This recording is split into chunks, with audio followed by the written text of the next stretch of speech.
안녕하세요. 사연 읽어주는 방송작가입니다. 이번 사연은 피땀 흘려 번 성과급 300만 원을 여자는 돈 욕심내면 안 된다며 가로채려 한 시어머니에게 아주 특별한 방식으로 보답한 한 며느리의 이야기입니다. 효도라는 명분으로 며느리를 쥐고 흔들려 한 시어머니에게 기가 막힌 방법으로 복수한 며느리의 이야기. 바로 시작하겠습니다. 그날 은행 유리문을 밀고 들어서는데 에어컨의 찬 공기가 훅 하고 제 얼굴을 때리더라고요. 땀에 젖어 목덜미에 달라붙은 머리카락이 소름 끼치도록 차갑게 느껴졌지만 저는 아랑곳하지 않고 대기표를 뽑았습니다. 제 손톱 밑에는 아직 채 닦아내지 못한 거무스름한 기계 기름때가 끼어 있었고 작업복 바지 무릎엔 정체 모를 얼룩이 묻어 있었죠. 번듯한 신도시에 자리 잡은 은행 안에서 저는 누가 봐도 이질적인 모습이었을 거예요. 72번 고객님, 3번 창구로 모시겠습니다. 딩동 소리와 함께 제 번호가 불렸습니다. 저는 자리에 앉자마자 가방에서 통장을 꺼내 창구 직원 앞에 탁 내려놓았어요. 그리고는 숨도 쉬지 않고 말했죠. 300만 원 전액 현금으로 찾으려고요. 전부 5만 원권으로 아주 빳빳한 신권만 골라주실 수 있을까요? 제 목소리가 생각보다 컸던 모양입니다. 옆 창구에 앉아있던 손님이 힐끔 저를 쳐다보더라고요. 하지만 저는 상관없었습니다. 직원이 숫자를 확인하는 동안 저는 창구 앞에 놓인 작은 거울을 빤히 들여다봤어요. 거울 속의 저는 정말 이상한 모습이었습니다. 눈은 퉁퉁 부어서 벌겋게 충혈되어 있는데 입꼬리는 바들바들 떨리며 위로 올라가 있었거든요. 울고 있는 건지 웃고 있는 건지 저조차도 분간이 안 될 정도였죠. 직원이 기계로 돈을 세는 드르륵 소리가 정적을 깼습니다. 5만 원권 다발이 노란 띠지에 묶여 제 앞에 놓였을 때 저는 저도 모르게 그 돈 뭉치를 덥석 낚아채듯 잡았습니다. 그리고는 코끝에 갖다 댔어요. 새 돈 특유의 그 잉크 냄새, 종이 냄새가 코를 찔렀죠. 고객님, 어디 안 좋으세요? 얼굴색이 너무 안 좋으신데. 직원이 걱정스러운 듯 물어왔지만 저는 대답 대신 그저 허허거리는 웃음소리를 냈습니다. 그러고는 돈봉투를 가슴에 꼭 안고는 중얼거렸죠. 어머님 말씀이 맞아요. 여자가 돈 욕심내면 집안에 망조든다던데 제가 생각이 짧았네요. 이 돈 아주 좋은 곳에, 정말 기가 막힌 곳에 잘 쓰겠습니다. 제 눈에서 툭 하고 눈물 한 방울이 떨어져 빳빳한 5만 원권 위에 얼룩을 남겼습니다. 직원은 당황해서 어쩔 줄 몰라 했지만 저는 보란 듯이 그 눈물을 훔치고 다시 한번 소리내어 웃었습니다. 제 인생에서 가장 잔인하고도 우아한 복수는 바로 그 은행 창구에서 시작된 셈이죠. 안녕하세요. 저는 전라남도 나주 혁신도시 근처 공단에서 10년째 일하고 있는 41살 송은채라고 합니다. 저희 회사는 농기계 부품을 만드는 중소기업이에요. 저는 생산관리직 과장이라는 직함을 달고 있지만 말이 좋아 과장이지 현장에서는 작업복 입고 기름때 묻혀가며 이리 뛰고 저리 뛰는 실무자나 다름없죠. 저는 어린 시절 늘 돈 때문에 고개를 숙이고 살아야 했습니다. 저희 아버지는 참 좋은 분이셨지만 경제적으로는 참 무능하셨거든요. 엄마가 시장통에서 생선 비린내 맡아가며 저와 동생을 키우는 동안 아버지는 늘 언젠가는 대박이 터질 거라며 허황된 꿈만 쫓으셨죠. 그래서인지 저는 일찍부터 깨달았습니다. 내 손으로 벌지 않은 돈은 내 것이 아니라는 걸요. 그리고 내 노동의 대가를 우습게 여기는 사람과는 절대 타협해서는 안 된다는 사실도요. 전문대를 졸업하자마자 공단 바닥에 뛰어들었습니다. 처음엔 여자라고, 나이 어린 여자애가 뭘 아느냐고 무시당하기 일쑤였죠. 쇳가루 날리는 공장에서 귀가 먹먹해지는 기계 소음을 견디며 버텼습니다. 현장 아저씨들이 던지는 거친 말들도 웃으며 받아 넘겼고 불량률 하나 줄이겠다고 밤새도록 엑셀 차트와 씨름하며 10년을 보냈습니다. 그렇게 해서 겨우 얻어낸 게 지금의 과장 자리였고 10년 근속의 보람이었어요. 그리고 올해 우리 회사가 꽤 괜찮은 실적을 올렸습니다. 농기계 수출길이 열리면서 공장이 24시간 돌아갔고 저도 코피 쏟아가며 현장을 지켰죠. 그 결과로 받은 게 바로 이 300만 원이라는 성과급이었습니다. 월급과 야근 수당 외에 제 이름으로 딱 찍힌 그 숫자를 보는 순간 처음으로 제 인생이 보상받는 기분이었어요. 요즘 뉴스 보면 대기업에서는 억대 성과급이다 뭐다 하는데 저희 같은 중소기업에서는 그건 정말 다른 나라 얘기예요. 비록 300만 원이라는 적은 금액이지만 제 노력을 인정해 주는 것 같아 정말 뿌듯했어요. 송 과장, 이번엔 진짜 고생 많았어. 이건 송 과장이 그동안 공장 바닥 쓸고 닦으며 번 거니까 남편 주지 말고 꼭 우리 송 과장 사고 싶은 거 사. 사장님이 봉투를 건네며 해주신 그 한마디에 코끝이 찡해지더라고요. 저는 그 돈으로 그동안 벼르고 별렀던 좋은 한정식 집에 가서 남편과 근사한 저녁 한 끼 먹고 친정엄마 보청기도 새로 해드리고 싶었습니다. 그럴 자격이 충분하다고 믿었으니까요. 하지만 제 행복은 그리 오래가지 않았습니다. 아니, 정확히 말하면 제 행복을 가장 먼저 박살낸 건 다름 아닌 제 남편, 진호 씨였습니다. 그날 저녁 성과급을 받았다는 제 말에 남편은 저보다 더 신이 났더라고요. 우리 마누라 진짜 대단하다. 나주공단의 퀸이네. 이라며 호들갑을 떨더니 제가 잠시 씻으러 들어간 사이 기어코 사고를 쳤습니다. 제 가방 속에 있던 성과급 봉투를 꺼내 사진을 찍더니 그걸 그대로 시댁 가족 단톡방에 올린 거예요. 우리 은채 능력이 이 정도입니다. 어머님 아들 장가 잘 갔죠? 라는 철없는 멘트와 함께요. 샤워를 마치고 나와 휴대폰을 확인한 순간 저는 심장이 바닥까지 떨어지는 줄 알았습니다. 쉴 새 없이 울려대는 카톡 알람 소리는 축하의 메시지가 아니었어요. 그것은 제 평화로운 일상이 무너져 내리는 경고음이었습니다. 은채야, 너 보너스 받았다며? 우리 며느리 대단하네. 이번 주에 시간 좀 내서 우리 집으로 오너라. 할 말이 좀 있구나. 시어머니의 짧은 메시지 뒤로 시누이가 올린 명품 가방 사진들이 주르륵 올라오기 시작했습니다. 와, 언니 대박! 부러워요. 나도 이런 가방 한번 들어보고 싶은데. 라는 시누이의 여우 같은 멘트까지 보고 나니 손이 덜덜 떨리더라고요. 남편은 옆에서 눈치도 없이 왜 그래? 어머님도 좋아하시잖아. 자랑 좀 하면 어때서 그래? 라며 벙글거리고 있었죠. 저는 그 순간 직감했습니다. 이 300만 원이 그냥 제 주머니에 머물러 있지 못할 거라는 사실을요. 저는 다급히 단톡방에 글을 올렸습니다. 어머니, 이번 주는 바빠서 시간 내기가 어려울 것 같아요. 바쁜 일 끝내고 아범이랑 같이 갈게요. 제 글이 올라가고 아주 잠시 정적이 흐르는 듯 했습니다. 혹시 포기하셨나?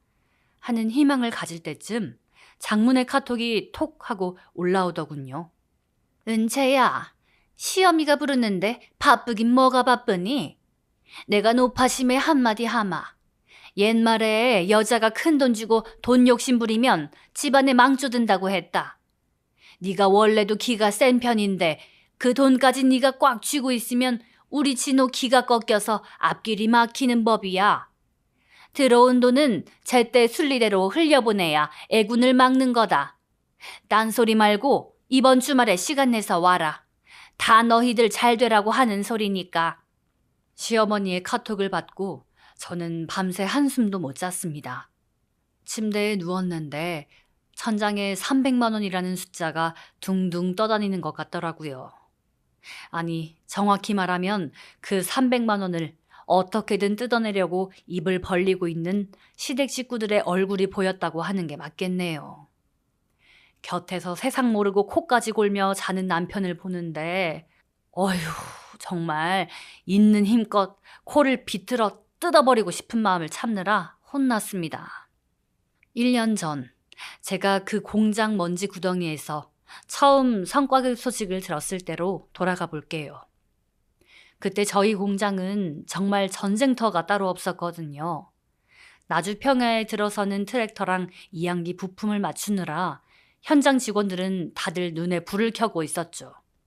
저요? 저는 생산관리 과장이잖아요. 사무실에 앉아있을 틈이 어디 있나요? 작업복 소매 걷어붙이고 현장 나가서 쇳가루 마셔가며 부품 개수 세고 불량 나면 기사님들한테 욕 먹어가며 고개 숙이는 게 제 일이었어요. 한 번은 이런 일도 있었습니다. 장마철에 갑자기 기계 하나가 멈춘 거예요. 수출 물량은 맞춰야 하는데 부품 하나가 안 나와서 전 라인이 올스톱 됐죠. 그때 제가 어떻게 했는지 아세요? 비 쫄딱 맞아가며 광주까지 직접 차 몰고 가서 대체 부품 구해왔습니다. 고속도로에서 차는 막히고 속은 타들어가는데 정말 핸들을 치면서 울고 싶더라고요. 내가 왜 이렇게까지 해야 하나 싶다가도 제 손으로 만든 부품이 들어간 농기계들이 전국으로 나가는 걸 보면 또 그게 그렇게 뿌듯할 수가 없었거든요. 그렇게 10년을 버텼습니다. 남들 화장품 사고 예쁜 가방 살 때 저는 핸드크림 대신 기계 구리스 냄새 맡으며 살았어요.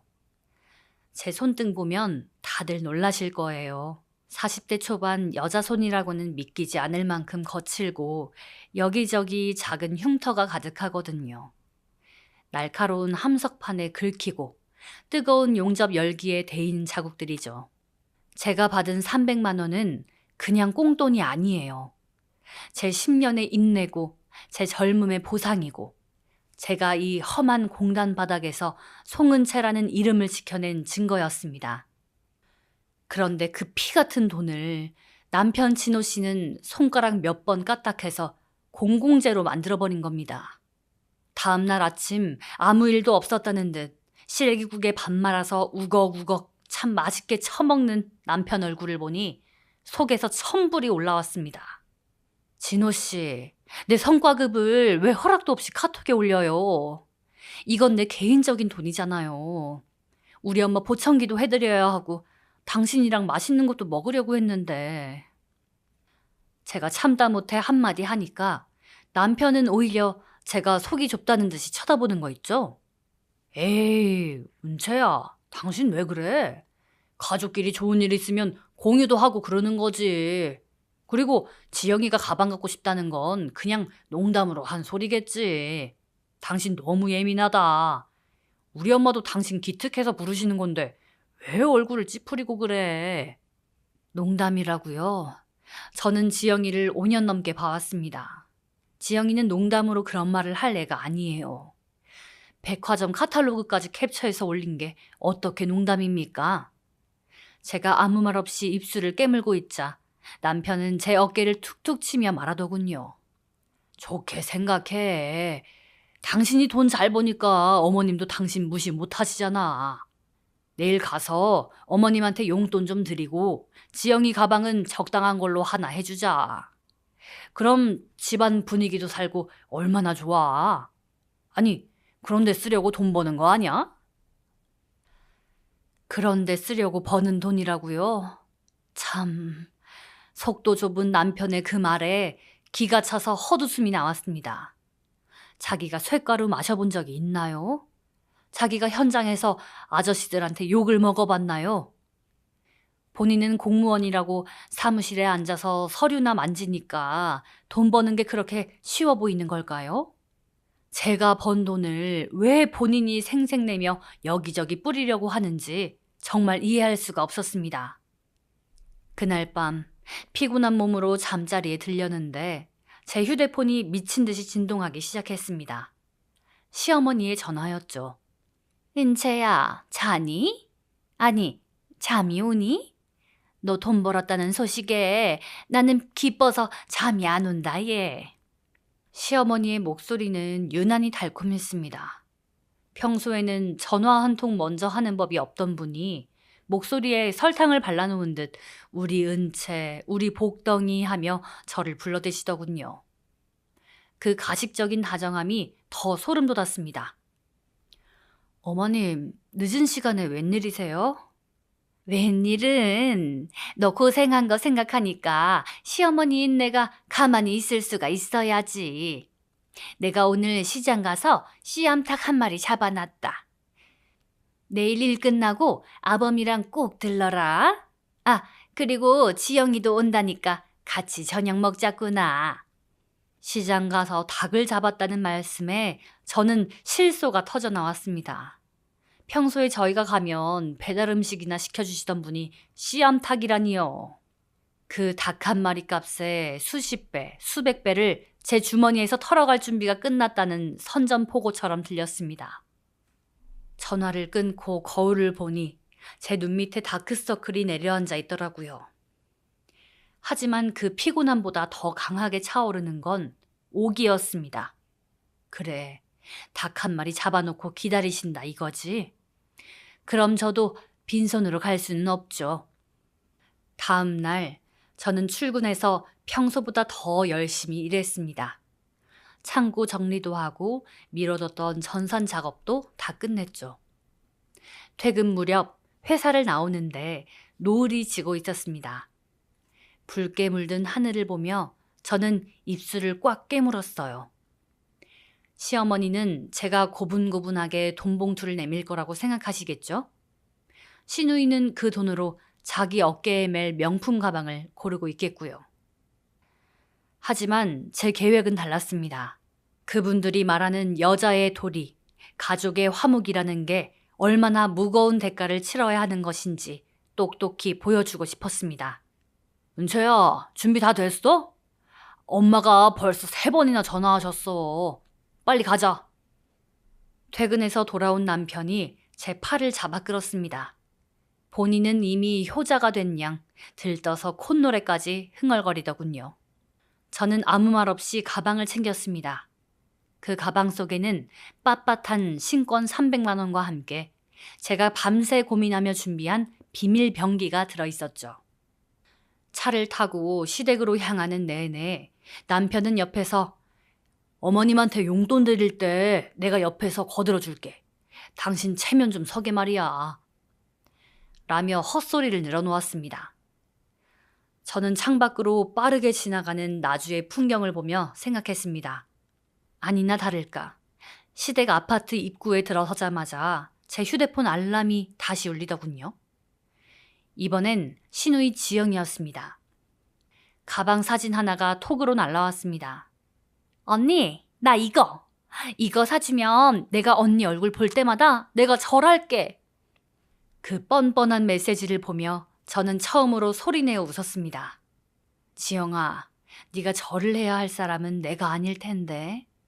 그리고 어머님, 여자가 돈 욕심내면 망조가 된다고 하셨죠? 네, 잘 알겠습니다. 그 말씀 제가 아주 정석대로 실천해 드릴게요. 시댁 현관문 앞에 섰을 때 안에서 들려오는 시어머니의 웃음소리가 복도까지 흘러나왔습니다. 남편의 전송 버튼 하나가 제 평화로운 일상을 산산조각 냈지만 그 조각들이 날카로운 칼날이 되어 누구를 향하게 될지 그때까지만 해도 시댁 식구들은 꿈에도 모르고 있었죠. 현관문을 열고 들어서자마자 코끝을 찌르는 건 진한 한약재 냄새와 닭 비린내였습니다. 평소에는 저희가 가도 귀찮다며 배달 음식을 시키거나 대충 냉장고 속 밑반찬을 꺼내놓던 시어머니가 정말로 커다란 압력솥에 씨암탉을 찌고 계시더라고요. 그 뜨거운 증기 사이로 보이는 시어머니의 뒷모습이 어찌나 분주하던지 얼핏 보면 정말 저를 아끼는 마음에서 준비하시는 것 같아 보일 정도였죠. 어머님, 저 왔어요. 제 인사에 시어머니는 고무장갑도 벗지 않은 채 거실로 튀어나오셨습니다. 평소엔 왔냐? 한마디로 끝내시던 분이 제 손을 덥석 잡으며 얼굴을 부비실 듯 다가오시더라고요. 아이고, 우리 복덩이 은채 왔니? 고생했다. 정말 고생했어. 세상에, 여자 몸으로 그 험한 공장에서 어떻게 보너스까지 받았어?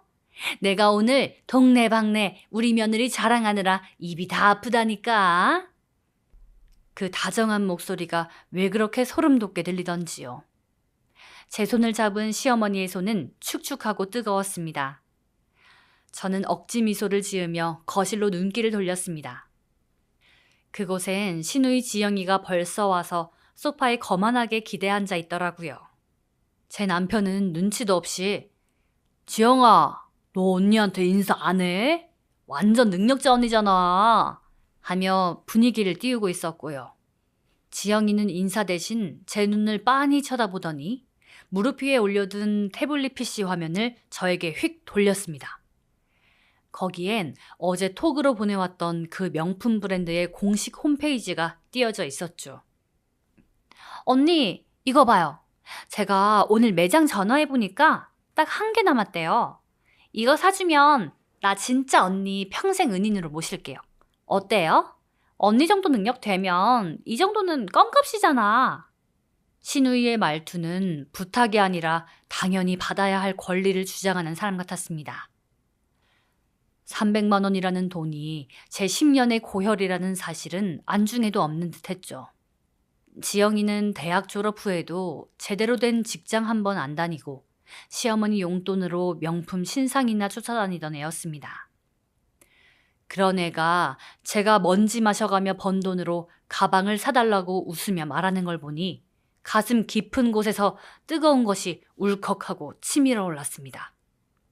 하지만 저는 참았습니다. 지금 여기서 화를 내면 저만 이상한 사람이 될 게 뻔했거든요. 시어머니는 부엌에서 커다란 쟁반에 닭을 담아 나오며 한마디 거두셨습니다. 지영아, 너도 참. 우리 은채가 얼마나 알뜰한데 그렇게 비싼 걸 사달라고 하니?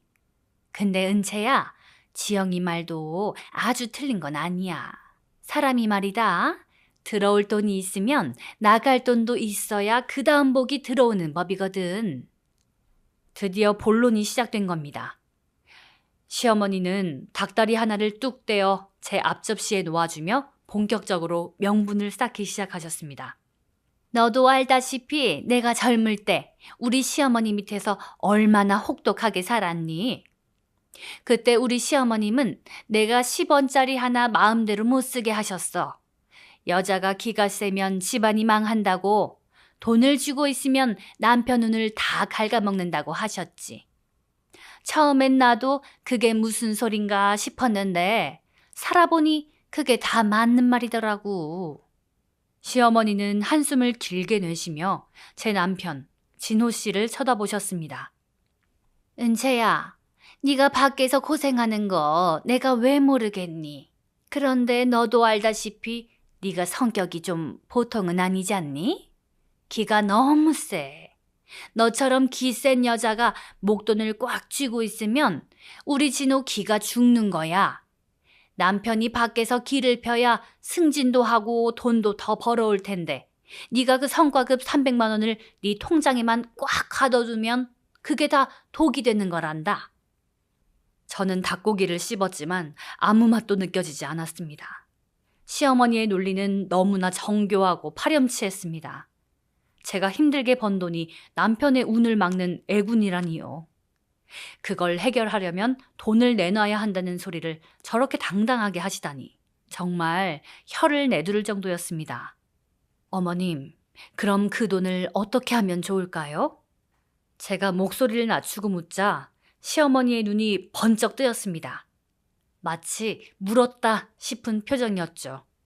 옆에 있던 지영이도 밥 먹던 걸 멈추고 저를 뚫어져라 쳐다보더라고요.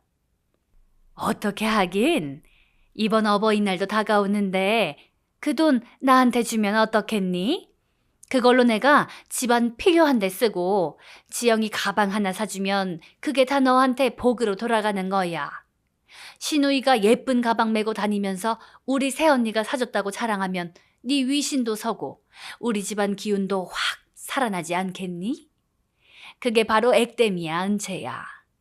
네가 욕심을 좀 버려야 우리 아들 앞길이 훤히 열리는 거라고. 시어머니의 말에 남편은 옆에서 은채야, 엄마 말씀 틀린 거 없네. 어차피 곧 어버이날인데 당신이 그 돈 엄마한테 딱 주면 우리 집 분위기 진짜 좋아지겠다. 나도 당신 체면 세워줄 수 있고. 역시 우리 엄마 생각이 깊으셔. 라며 맞장구를 쳤습니다. 그 순간 거실 구석 소파에 앉아 조용히 TV만 보시던 아버님이 보였습니다. 아버님은 이 모든 대화를 들으면서도 아무 말씀이 없으셨어요. 평생 시어머니의 등살에 밀려 기 한 번 못 펴고 사신 아버님은 당신의 퇴직금조차 시어머니가 다 어디에 썼는지 모른 채 하루하루를 보내고 계셨죠. 아버님의 낡은 셔츠 소매 끝이 해져 있는 걸 보니 마음이 아팠습니다. 며느리가 300만 원을 벌었다는데 본인은 고기 한 점 마음 편히 못 드시고 눈치를 보고 계시는 그 뒷모습이요. 시어머니는 다시 한번 쐐기를 박으셨습니다. 은채야, 여자가 돈 욕심내면 정말 망조드는 거야. 내가 오죽하면 이런 소리를 하겠니? 다 너 잘 되라고, 우리 아들 잘 되라고 하는 소리지. 그 돈 내놓고 마음 편하게 살아라. 응? 그게 효도고 그게 현명한 아내의 도리인 거야. 지영이는 옆에서 이미 가방 결제라도 한 사람처럼 와, 우리 엄마 진짜 현명해. 엄마, 그럼 내일 같이 백화점 가는 거다. 라며 박수를 쳤습니다. 저는 잠시 침묵했습니다. 시어머니와 지영이 그리고 남편의 기대에 찬 눈빛이 저를 향해 쏟아졌죠. 그들은 제가 거절하지 못할 거라고 확신하는 것 같았습니다. 착한 며느리 프레임에 갇혀서 가족의 평화를 위해 결국 돈 봉투를 내놓을 거라고 말이죠. 저는 천천히 젓가락을 내려놓았습니다. 그리고 얼굴 가득 가장 화사하고 고분고분한 미소를 지었습니다. 어머님, 말씀을 듣고 보니 정말 제가 생각이 짧았네요. 제 기가 세서 진호 씨 앞길을 막고 있었다니 제가 정말 큰 실수를 할 뻔했어요. 어머님 말씀이 100번 맞아요. 여자는 돈 욕심내면 안 되죠. 그 돈 제가 정말 의미 있는 곳에 어머님이 말씀하신 대로 아주 확실하게 액땜하는 데 쓰겠습니다. 제 대답에 시어머니는 어이구 그럼 우리 은채가 역시 말귀가 밝아 라며 제 손을 꼭 잡으셨고 지영이는 비명을 지르며 좋아하더라고요. 남편은 거봐 우리 은채가 얼마나 착한데 라며 제 어깨를 감싸 안았습니다. 하지만 그들은 몰랐을 겁니다. 제가 말한 의미 있는 곳이 어머님의 탐욕스러운 소나기는 아니라는 것을요. 시어머니가 그렇게 강조하신 여자는 돈 욕심내면 안 된다는 그 철칙을 제가 가장 잔인하고 완벽한 방식으로 증명해 보일 계획이라는 것을요. 어머님, 이번 주말이 어버이날이잖아요. 제가 제대로 준비해서 다시 올게요. 저도 큰 돈 내놓는 건데 생색은 좀 내야죠. 제 말에 시어머니는 어이구 그래 내가 며느리 하나는 잘 뒀어 하며 한박 웃음을 지으셨죠. 꼭 이럴 때만 저한테 뭔가를 뜯어먹을 때만 저는 좋은 며느리였습니다. 시집생활 내내 그랬죠. 은채야, 당신 진짜 멋지다. 나 오늘 너무 행복해. 시댁을 나오는 길 옆에서 콧노래를 부르는 남편을 보며 속으로 중얼거렸습니다. 진호 씨, 이번 주말은 오늘보다 훨씬 더 행복해질 거야. 기대해. 대망의 어버이날. 그날따라 날씨는 왜 그렇게 화창하던지요. 나주 도심을 가로지르는 길목마다 이팝나무 꽃이 하얗게 내려앉아 있었고 사람들은 저마다 카네이션 바구니 하나씩 들고 들뜬 표정으로 걷고 있더라고요. 하지만 제 마음은 그 어느 때보다 차분하고 서늘했습니다. 가방 속에 든 300만 원, 그리고 제가 밤새 정성스럽게 작성한 작은 봉투 하나가 묵직하게 제 옆구리에 자리 잡고 있었죠. 저희가 도착하기로 한 곳은 시어머니가 직접 예약하신 고급 한정식집 명가였습니다. 평소에는 돈 아깝다고 국밥 한 그릇도 벌벌 떠시던 분이 웬일로 인당 4만 원이나 하는 코스 요리 전문점을 고르셨더라고요. 식당 입구에 들어서니 금색으로 장식된 간판이 번쩍거리고 정원에는 비싼 소나무들이 즐비했습니다. 그 모습을 보자마자 헛웃음이 나왔습니다. 어머님, 오늘 제대로 한탕 챙기실 생각에 아주 통 크게 지르셨구나 싶었거든요. 방 안으로 들어가니 시어머니 박옥순 여사님은 벌써 보라색 실크 정장까지 차려입고 상석에 앉아 계셨습니다. 평소엔 잘 바르지도 않던 진한 분홍색 립스틱까지 바르시고는 거울을 보며 연신 머리를 만지고 계시더라고요.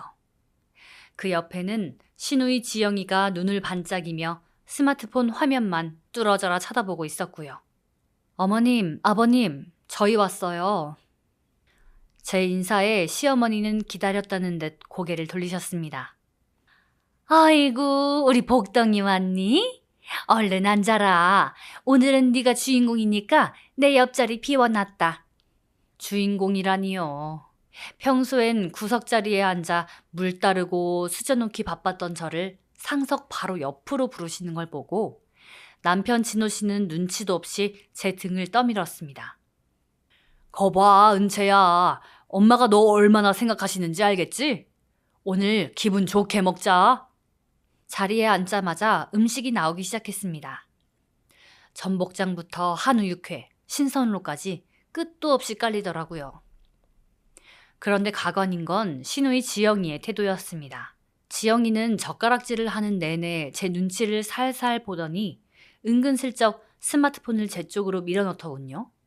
언니, 나 아까 백화점 들러서 실물 보고 왔거든? 양가죽이라 가죽도 너무 부드럽고 체인도 골드라 진짜 너무 고급스러워. 엄마, 밥 다 먹고 바로 백화점 가는 거 맞지? 지영이의 목소리는 방 안을 쩌렁쩌렁 울렸습니다. 마치 들으라는 듯이 이 가방은 이미 자기 것이 된 양 말이죠. 시어머니는 그런 딸이 기특하다는 듯 머리를 쓰다듬으며 한마디 덧붙이셨습니다. 지영아, 너도 참. 엄마가 어련히 알아서 사줄 텐데 그렇게 재촉하니? 은채야, 지영이가 저 가방 들고 시댁 친척들 모임 나가면 네 체면이 얼마나 살겠니? 우리 올케 언니 보너스 받은 걸로 가방 샀다 하고 자랑하면 내 어깨도 으쓱하고 우리 아들 진호 기 살려주는 일이지. 그렇고 말고. 시어머니는 말을 마친 뒤 제 손등을 톡톡 치며 의미심장한 미소를 지으셨습니다. 그 손길이 마치 이제 돈 내놔야지 라고 재촉하는 채권자 같더라고요. 그 와중에 제 시야에 들어온 건 시아버님이었습니다. 아버님은 이 화려한 식탁에서 유독 초라해 보이셨어요.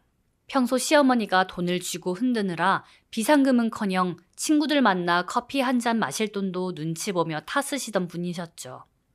오늘 입고 나오신 양복 소매 끝은 다 달아서 올이 풀려 있었고 시어머니가 비싼 음식을 아버님 앞이 아닌 자기 아들, 딸 앞으로만 밀어주는 걸 보면서도 아무 말씀 없이 맨밥만 드시고 계셨습니다.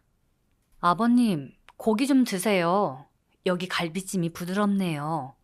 제가 아버님 앞접시에 갈비를 놓아드리자 시어머니가 젓가락으로 제 손을 톡 치며 가로막으셨습니다. 예, 은채야. 아버님은 고혈압이라 이런 기름진 거 많이 드시면 안 돼. 지영아, 너 요즘 살 빠졌더라. 네가 이거 다 먹어라. 시어머니는 보란듯이 갈비 그릇을 지영이 앞으로 옮겨버렸습니다. 아버님은 씁쓸하게 웃으며 그래, 나는 이 나물만 있어도 밥 잘 먹는다 라고 중얼거리시는데 그 모습이 왜 그렇게 가슴을 아리게 하던지요. 10년 동안 이 집안 며느리로 살면서 제가 봐온 아버님은 늘 저런 식이었습니다. 투명인간 취급을 당하면서도 가족을 위해 평생 일해오신 분. 하지만 정작 그 보상은 모두 시어머니와 철없는 시누이의 몫이었죠. 식사가 거의 끝나갈 무렵이었습니다. 시어머니가 입가심으로 차를 한 모금 마시더니 드디어 본격적으로 손을 내미셨습니다. 자, 이제 밥도 다 먹었으니 슬슬 정리해볼까? 은채야, 어버이날 선물로 가져온 거 있지? 지영이는 이미 가방을 챙겨 일어나며 백화점 갈 준비를 마친 상태였습니다. 남편도 은채야, 어머님 기다리시잖아. 얼른 드려. 라고 거들었죠. 방 안의 공기가 팽팽해졌습니다. 모든 시선이 제 가방으로 향했죠. 저는 천천히 가방을 열었습니다. 그리고 그 안에서 노란 띠지에 묶인 빳빳한 5만 원권 뭉치 300만 원을 꺼냈습니다. 돈 뭉치가 탁자 위에 놓이자 지영이의 입이 귀에 걸리더라고요. 시어머니도 손을 뻗어 그 돈을 낚아채려던 찰나였습니다. 제가 그 돈 뭉치를 시어머니가 아닌 시아버지 앞으로 슥 밀었습니다. 그리고 아버님의 거친 손을 두 손으로 꽉 잡았습니다. 아버님, 이 돈요. 제가 이번에 공장에서 코피 쏟아가며 번 제 피 같은 성과급이에요. 이거 오늘 아버님께 다 드릴게요. 순간 방 안이 찬물을 끼얹은 듯 조용해졌습니다. 시어머니의 손은 허공에서 멈췄고 지영이는 언니, 지금 뭐 하는 거야? 라며 비명을 지르듯 물었습니다. 남편도 당황해서 은채야, 그게 무슨 소리야? 엄마 드려야지. 왜 아버지한테 드려? 라고 제 팔을 잡더군요. 저는 남편의 손을 차갑게 뿌리치고 시어머니 박옥순 여사님을 똑바로 쳐다봤습니다. 아주 우아하고 정중하게, 하지만 얼음장처럼 차가운 목소리로 말했죠. 어머님, 며칠 전에 저한테 말씀하셨잖아요. 여자가 돈 욕심내면 망조 들고 기센 여자가 돈 쥐고 있으면 남편 눈 막는다고요. 제가 그 말씀 새겨듣고 곰곰이 생각해봤어요. 내가 돈 욕심 부려서 우리 진호 씨 앞길 막으면 어쩌나 싶어서요. 시어머니는 얼굴이 불그락 푸르락하며 입을 벙긋거렸습니다. 아니, 그렇다고 그걸 저 영감한테 줘? 어머님, 생각해보세요. 어머님도 여자잖아요. 어머님도 저만큼이나 기가 센데 이 돈 어머님 손에 들어가면 우리 집안에 얼마나 망조가 들겠어요. 우리 남편 앞길이 막히다 못해 썩어버릴까봐 제가 얼마나 걱정했는지 몰라요. 지영이도 마찬가지잖아요. 아직 시집도 안 간 애가 벌써부터 이렇게 큰 돈 탐내면 나중에 시집가서 남편 앞길 막으면 어떡해요. 그래서 제가 결심했습니다. 이 집안의 기둥이신 아버님께 이 돈을 다 드리기로요. 시아버님은 당황해서 은채야, 나는 이런 거 받을 줄 모른다. 임자, 이게 무슨 일이야? 라며 시어머니 눈치를 보셨습니다. 저는 아버님의 손을 더 꽉 쥐고 말을 이어갔습니다. 아버님도 그동안 고생 많으셨잖아요. 평생 돈 벌어서 어머님한테 다 맡기시고 정작 아버님은 친구분들이랑 막걸리 한 잔 마음 편히 못 드셨죠? 이 300만 원은요. 남자들끼리만 쓰는 돈이에요. 어머님 주지 말고 지영이 가방 사는데 한 푼도 보태지 마세요. 아버님 사고 싶은 거 사고 아버님 이름으로 통장 하나 새로 만드세요. 이건 며느리가 드리는 액땜 선물이에요. 이게 무슨 미친 소리야? 은채 너 지금 나랑 해보자는 거니? 드디어 시어머니가 본색을 드러내며 탁자를 내리쳤습니다. 립스틱 번진 입술로 저를 노려보는데 그 모습이 어찌나 추하던지요. 하지만 저는 눈 하나 깜짝하지 않았습니다. 어머님, 왜 화를 내세요? 다 가족을 위해서, 우리 진호 씨 앞길을 위해서 제가 큰 결심한 건데 여자가 돈 욕심내면 안 된다는 그 훌륭한 가르침 제가 그대로 실천하는 중인데 칭찬해 주셔야죠. 어머님도 이제 돈 욕심 좀 버리세요. 경제권도 아버님한테 넘기시고요. 남자 기가 살아야 집안이 산다면서요. 언니 미쳤어? 내 가방 어떡할 거냐고. 지영이가 제 쪽으로 달려들며 소리를 질렀습니다. 저는 지영이를 싸늘하게 쳐다보며 한마디 던졌죠. 지영아, 이제 난 돈 없어. 아버님한테 다 드렸으니까 아버님이 너한테 가방 사주고 싶으면 주는 거고 아버님이 싫다 하시면 그 가방은 없는 거야. 알겠니? 아니, 그게 뭔 소리야. 아빠, 그 돈 내놔. 엄마, 아빠한테 돈 달라 그래. 지영이는 악에 받쳐 징징거렸죠. 어머, 지영아, 여자가 그렇게 기가 세면 못 써. 그러다 집안에 망조 든다? 아니, 벌써 망조가 들었나? 아닌가? 벌써 망했나? 제 조롱과 코웃음에 시어머니의 얼굴이 삶은 당근처럼 벌개져서는 부들부들 떨고 있었습니다. 그 순간 구석에서 숨죽이고 계시던 아버님이 갑자기 돈뭉치를 챙겨 품 안으로 쑥 집어넣으시더라고요. 평생 시어머니 기세에 눌려 살던 아버님의 눈빛이 처음으로 번뜩이는 걸 저는 봤습니다. 은채야, 네 말이 맞다. 내가 이 나이 먹도록 내 이름으로 된 통장 하나 없이 살았는데 네 성의가 고마워서라도 이 돈은 내가 관리하마. 임자, 당신도 들었지? 며느리가 나 주려고 번 돈이니까 당신 손대지 마. 아버님의 예상치 못한 단호함에 시어머니는 뒷목을 잡고 쓰러질 듯 소파에 주저앉았습니다. 아이고, 내 팔자야. 저 여우 같은 년이 작정을 하고 우리 집안을 망치는구나. 시어머니가 바닥을 치며 통곡을 시작하자 그 눈물을 신호탄 삼아 지영이가 얼굴을 붉히며 제게 달려들었습니다. 야, 너 진짜 미쳤어? 내 가방 어떡할 거냐고. 네가 뭔데 우리 아빠를 부추겨서 엄마를 바보로 만들어. 급기야 옆에 있던 남편 진호 씨까지 제 팔목을 거칠게 낚아챘습니다. 송은채, 너 진짜 선 넘었어. 그 돈 당장 엄마한테 드려. 그리고 무릎 꿇고 사과해. 좋은 날 이게 무슨 짓이야. 시어머니, 시누이, 남편. 세 사람이 마치 짠 것처럼 저 하나를 벼랑 끝으로 몰아세우며 소리를 질러댔습니다.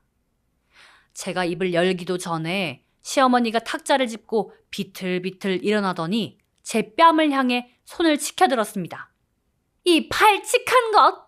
하는 파열음과 함께 매서운 손이 허공을 가르던 바로 그 순간이었습니다. 우당탕탕 쨍그랑 귀를 찢는 굉음과 함께 눈앞이 번쩍했습니다. 30년 넘게 그림자처럼 살던 아버님이 그 무거운 6인용 한정식 원목 테이블을 양손으로 번쩍 들어 그대로 엎어버리신 겁니다. 고급 유기 그릇들이 사방으로 튀고 뜨거운 신선로 국물과 갈비찜 양념이 시어머니의 보라색 정장리로 쏟아졌습니다. 방 안은 일순간 찬물을 끼얹은 듯 소름 끼치는 정적이 흘렀습니다. 치켜들었던 시어머니의 손이 허공에서 바들바들 떨렸고 지영이는 비명조차 지르지 못한 채 굳어버렸죠.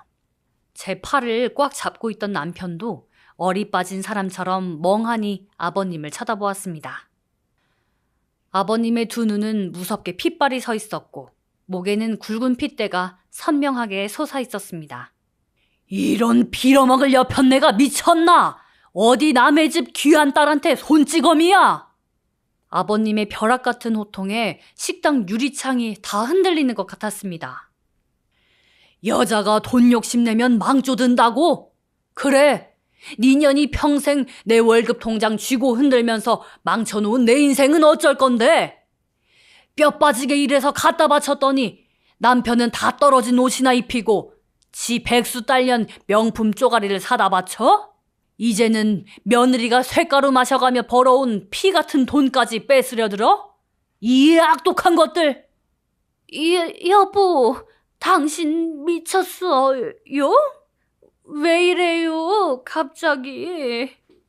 시어머니가 덜덜 떨며 뒤로 물러서자 아버님은 깨진 그릇들을 짓밟으며 한 걸음 더 가까이 다가갔습니다. 미친 건 당신이지, 이 족제비 같은 여편네야. 네가 이 집안 상전인 줄 알지? 네 맘대로 다 되는 줄 알지? 까불지 마. 지금 우리가 깔고 앉아 사는 그 아파트 아직 내 명이야. 내 인감도장 하나면 당장 길거리에 앉을 것들이 어디서 내 며느리 돈을 뜯어내려고 해? 이따위로 할 거면 다들 내 집에서 당장 나가! 당장 나가!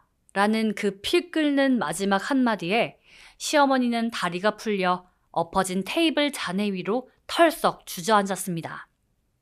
늘 아빠를 투명인간 취급하던 지영이는 공포에 질려 사색이 되었고, 남편 진호 씨는 바닥에 납작 엎드릴 기세로 고개를 푹 숙였습니다. 평생 참고 참았던 한 남자의 억눌린 울분이 활화산처럼 터져나와 그들의 오만한 콧대를 산산조각 내버린 겁니다. 아버님은 씩씩거리며 숨을 몰아쉬시더니 이내 제게 돌아섰습니다. 그리고는 방금 전 식탁을 엎을 때의 그 무서운 눈빛은 온데간데 없이 너무나도 따뜻하고 미안한 표정으로 제 어깨를 감싸주셨습니다. 은채야, 미안하다. 내가 못나서, 내가 바보 천치라서 우리 며느리 이런 수모나 겪게 하고. 가자. 이런 미친 것들이랑은 밥 먹을 필요도 없다. 아비가 오늘 너 맛있는 거 사주마. 순간 꾹 참았던 콧날이 시큰해졌습니다. 바닥에 주저앉아 넋이 나간 시댁 식구들을 내려다보며 저는 천천히 고개를 숙여 인사했습니다. 어머님, 어버이날 식사 맛있게 하셨길 바래요. 여자는 돈 욕심내면 안 되니까 엎어진 밥값은 제가 계산하겠습니다. 저는 아버님의 듬직한 팔짱을 꽉 끼고 그 아수라장이 된 식당방을 보란듯이 걸어 나왔습니다. 등 뒤로는 찍소리 하나 들리지 않았습니다. 그것은 통쾌함을 넘어선 완벽한 승리이자 제 10년의 서름이 한 방에 씻겨 내려가는 짜릿한 순간이었습니다. 식당을 빠져나와 밤거리를 걷는데 나주의 시원한 봄바람이 훅 하고 뺨을 스치고 지나갔습니다. 조금 전까지 6인용 원목 테이블이 공중을 날아다니고 접시가 깨지던 그 아수라장이 꿈이었나 싶을 정도로 평화로운 밤이었죠. 제 팔짱을 꽉 끼고 걷던 아버님이 갑자기 걸음을 멈추시더니 하늘을 보며 허허허 하고 너털 웃음을 터뜨리셨습니다. 은채야, 내 평생 오늘처럼 속 시원한 날이 없었다. 10년 묵은 채증이 뻥 뚫리는 기분이야. 아버님, 손 떠시는 것 좀 보세요. 무리하셨잖아요. 우리 진짜 밥 먹으러 갈까요? 아까 고기 한 점도 못 드셨잖아요. 저희는 그 화려한 한정식집을 뒤로하고 근처 허름한 삼겹살집으로 들어갔습니다. 불판 위에서 지글지글 익어가는 삼겹살에 소주를 한 잔 기울이는데 고기가 어찌나 달게 넘어가던지요. 아버님은 제게 직접 쌈을 싸주시며 말씀하셨습니다. 은채야, 고맙다. 네가 준 그 300만 원. 돈이 좋아서가 아니라 나를 투명인간 취급하던 그 집구석에서 네가 처음으로 나를 가장으로, 어른으로 대접해줬잖아. 시아비가 돼서 며느리 뒤에 숨어 식탁이나 엎고. 부끄럽지만 오늘부터라도 내 자리 제대로 찾으련다. 그날 밤 남편 진호 씨는 자정이 다 되어서야 집으로 기어들어왔습니다. 평소 같으면 거실 소파에 벌러덩 누워 물 달라고 소리쳤을 사람이 현관에서부터 발소리를 죽이더니 곧장 다용도실로 직행하더라고요. 그러더니 세상에 태어나서 한 번도 안 돌려본 세탁기를 돌리고 쪼그려 앉아 화장실 청소까지 하는 겁니다. 제가 팔짱을 끼고 쳐다보자 남편이 고무장갑 낀 손으로 멋쩍게 웃으며 제 눈치를 살폈습니다. 은채야, 앉았어? 내가 진짜 미안해. 엄마가 그렇게 나오실 줄 몰랐어. 진짜야. 나 오늘 아버님 눈빛 보고 오줌 쌀 뻔했어. 진호 씨, 어머님이 그러셨잖아. 내가 기가 세서 진호 씨 앞길 막는다고. 곰곰이 생각해봤는데 여자가 남자 앞길 막으면 안 되지. 어때? 내가 사라져주면 진호 씨 앞길이 좀 뻥 뚫릴 것 같아? 제 뼈 있는 농담에 남편은 그 자리에서 무릎을 꿇을 기세로 고개를 저었습니다. 아니야. 내 앞길은 당신이 다 뚫어준 거야. 나 당신 없으면 죽어. 다시는 진짜 다시는 이런 등신 같은 짓거리 안 할게. 나 한 번만 용서해 주라. 응? 본인이 초래한 대환장 파티의 결말을 두 눈으로 똑똑히 목격한 남편은 그날부로 아주 말 잘 듣는 순한 양이 되었습니다. 폭풍이 지나간 시댁은 며칠 동안 쥐 죽은 듯 조용했습니다. 매일 아침 안부를 묻지 않으면 호통을 치시던 시어머니도 틈만 나면 기프티콘을 뜯어내던 시누이 지영이도 카톡 하나 없었죠. 그렇게 일주일쯤 지났을까요? 시댁 가족 단톡방에 예고도 없이 긴 메시지 하나가 올라왔습니다. 아버님이셨습니다. 이번 주 일요일 오후 2시 전원 본가로 집합할 것. 1분이라도 늦는 놈은 호적에서 파버리고 유산 국물도 없을 줄 알아라. 평소 아버님 카톡 프로필 사진이 들꽃 사진이었거든요. 그런데 그날 보니 이빨을 드러내고 포효하는 호랑이 사진으로 바뀌어 있더라고요. 남편은 그 메시지를 보자마자 사색이 되어서 일요일 아침부터 정장을 챙겨 입기 시작했습니다. 일요일 오후 시댁 현관문을 열고 들어서자 거실은 마치 죄인들이 모인 의금부 마당 같았습니다. 시어머니는 평소에 입으시던 화려한 블라우스는 어디다 처박아 두셨는지 목이 다 늘어난 회색 티셔츠를 입고 소파 구석에 쭈그려 앉아 계셨습니다. 불쌍해 보이려고 잔뜩 연기를 하시는 게 눈에 훤했죠. 지영이는 손톱을 물어뜯으며 눈만 굴리고 있었고요. 그리고 거실 한가운데 가장 좋은 안락 의자에는 아버님이 팔짱을 끼고 근엄하게 앉아 계셨습니다. 아버님 앞 탁자에는 안방 장롱 깊숙한 곳에서 꺼내오신 집문서, 은행 보안카드, 그리고 가위 하나가 살벌하게 놓여 있었습니다. 다 왔냐? 앉아라. 저희 부부가 자리에 앉자마자 아버님은 지체 없이 통보를 시작하셨습니다. 내가 지난 일주일 동안 우리 집 재산이랑 통장 내역을 싹 다 확인해봤다. 박옥순, 너 이따위로 살림할래? 지영이 백수된 지가 3년인데 매달 신용카드 대금을 네가 내주고 있더라. 그것도 내 퇴직연금으로. 여보, 그건 애가 기 죽을까봐. 닥쳐! 애가 기가 죽어? 아주 기가 살아서 올케 언니 피 같은 돈을 날름 훔쳐먹는 꼴을 내가 다 봤는데. 지영이 너 당장 지갑에서 카드 꺼내.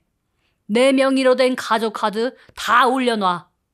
지영이가 덜덜 떨며 카드를 올려놓자 아버님은 말릴 틈도 없이 탁자 위에 있던 가위로 그 카드를 싹둑싹둑 두 동강 내버리셨습니다. 지영이가 아빠! 하고 비명을 질렀지만 아버님의 호랑이 같은 눈빛에 윽 하고 입을 틀어막더군요. 이제부터 너한테 들어가는 용돈은 10원 한 장 없다. 가방을 팔든 편의점 알바를 하든 네 손으로 벌어먹고 살아. 그리고 당신 박옥순, 당신도 앞으로 내가 주는 생활비 50만 원으로 딱 맞춰 살아.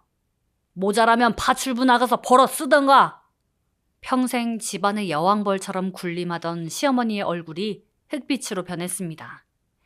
모든 경제권을 뺏기고 철저히 바닥으로 추락한 그 순간 시어머니의 억눌렸던 우라통이 엉뚱하게도 저를 향해 튀었습니다. 제 눈치를 힐끔 보더니 입술을 삐죽거리며 베베 꼬인 목소리로 한마디 던지시더군요. 아이고, 저 기센년 때문에 결국 집안이 품비박산 나는구나. 며느리 기운이 어찌나 대단하신지 시어머니가 길바닥에 나앉게 생겼어 그려. 이제 아주 속이 시원하니? 너 인연 내가 가만 안 둘 줄 알아. 저한테 은근슬쩍 원망을 뒤집어 씌우려는 그 수작을 제가 받아치기도 전이었습니다. 이 여편네가 아직도 정신을 못 차렸네. 아버님이 탁자를 콱 내리치며 벌떡 일어나셨습니다. 풍비박산? 집안 말아먹은 건 며느리가 아니라 너야. 은채는 밖에서 쇳가루 마셔가며 이 집구석에 돈을 보태는데 시엄이라는 여편네가 방구석에 앉아서 그 돈 뜯어낼 궁리나 하고 말이야. 길바닥에 나 앉게 생겨? 그래, 너 말 잘했다. 당장 너부터 짐 싸. 내가 오늘 당장 부동산에 전화해서 이 아파트 내놓고 너랑 이혼 도장 찍을 테니까. 아버님이 당장 휴대폰을 집어들고 번호를 누르려 하자 시어머니는 사색이 되어서 아버님 바지가랑이를 붙잡고 바닥에 납작 엎드렸습니다. 여보, 여보, 아니에요. 내가 미쳤지. 주둥이가 방정이지. 내가 잘못했어요. 은채야, 내가 다 미안하다. 내가 노망이 났나 봐. 제발 아버님 좀 말려다오. 조금 전까지 베베 꼬여있던 시어머니가 애교까지 섞어가며 제 발밑에 엎드려 싹싹 비는 그 모습이라니요. 지영이도 바닥에 무릎을 꿇고 울고 있었고 제 남편은 아예 현관 쪽으로 도망가서 먼 산만 쳐다보고 있었습니다. 저는 그 코미디 같은 대환장 파티를 보며 여유롭게 미소를 지었습니다. 그리고 아버님께 차분하게 말씀드렸죠. 아버님, 고정하세요. 어머님도 이제 다 깨달으셨겠죠. 기센 여자가 돈 쥐고 있으면 집안에 망주든다면서요. 어머님이 당신 입으로 하신 그 귀한 가르침 몸소 실천하시겠다는데 저희가 도와드려야죠. 제 말에 아버님은 헛기침을 하시며 자리에 앉으셨고 시어머니는 아무 말도 못하고 끄끄거리며 눈물만 훔치셨습니다. 저는 아주 우아하게 자리에서 일어나 가방을 챙겼습니다.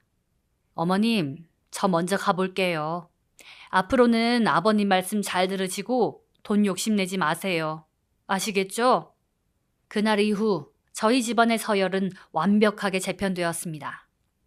아버님은 매달 시어머니에게 현금 50만 원을 쥐어주시며 가계부 검사를 하시고 지영이는 명품 가방을 중고마켓에 팔아치우고 동네 카페에서 알바를 시작했습니다. 남편 진호 씨요. 제 눈빛 한 번이면 쓰레기 분리수거부터 음식물 쓰레기까지 아주 군말 없이 처리하는 모범 남편이 되었죠. 그리고 제 성과급 300만 원. 시아버님이 아무도 몰래 저한테 돌려주시더군요. 아버님 체면 살려준 값이라며 무려 200만 원을 더 얹어서요. 저는 굳고 사양했지만 아버님은 인자하게 웃으며 우리 며느리도 이제 인생 좀 즐기면서 살거라 하셨죠. 저는 그 돈으로 저희 친정엄마 보청기 제일 좋은 걸로 맞춰드렸습니다. 엄마가 우리 은채 목소리가 이제 꾀꼬리처럼 들린다 하며 웃으시는데 마음이 얼마나 흐뭇하던지요. 여러분, 누군가 가족의 도리나 전통을 운운하며 여러분의 정당한 권리를 빼앗으려 한다면 절대 굽히지 마세요. 그들이 만든 개똥 철학에는 똑같은 논리로 맞서주면 됩니다. 단돈 300만 원으로 시댁의 썩은 권력을 교체하고 남편까지 개조시켰으니 이만하면 제 인생 최고의 투자 아니었을까 싶네요. 네, 지금까지 전라남도 나주에서 송은채 씨의 사연이었습니다. 와, 은채 씨 정말 대단하시네요. 여자는 돈 욕심내면 안 된다 하는 시어머니의 가스라이팅을 역으로 이용해서 집안의 서열을 완전히 바꿔버리셨어요. 밉살 맞은 시댁 식구들이 시아버지의 호통에 꾀갱하고 엎드리는 모습 정말 통쾌했습니다. 아버님이 이렇게 변할 수 있었던 것도 은채 씨가 그동안 보여준 진심 어린 존중이 있었기 때문이겠죠? 내 노동의 가치를 스스로 지켜낸 은채 씨. 앞으로도 시댁 눈치 보지 마시고 그 당당한 발걸음 계속 이어나가시길 응원하겠습니다. 이 사연이 재미있으셨다면 구독과 좋아요로 응원해주세요. 더 좋은 사연으로 찾아오겠습니다. 여러분, 사랑합니다.